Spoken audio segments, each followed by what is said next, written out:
teaching page for adding two numbers without the need for regrouping or exchange. We can create new questions as many times as we want. We can start filling up the answer line using the Dienes by counting the tens to begin with.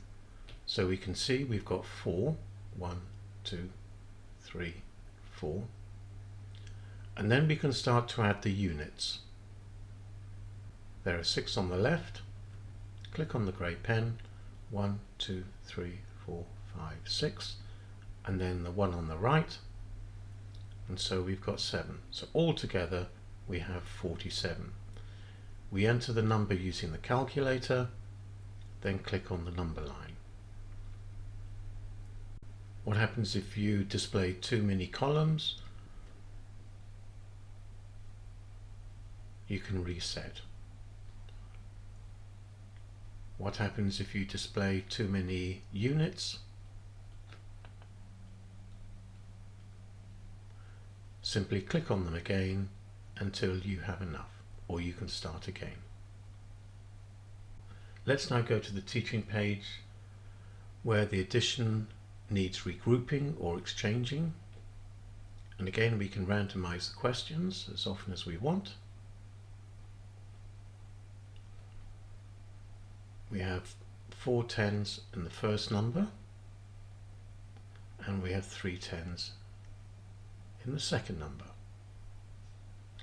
In the first number we have 4 units, so we click on the grey pen,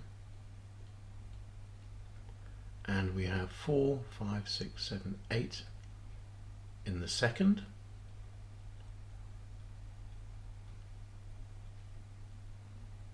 But now we see that this column is full, so we change that to a 10.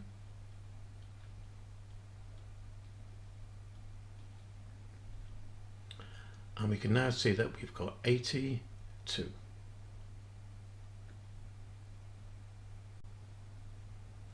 There's an accompanying worksheet.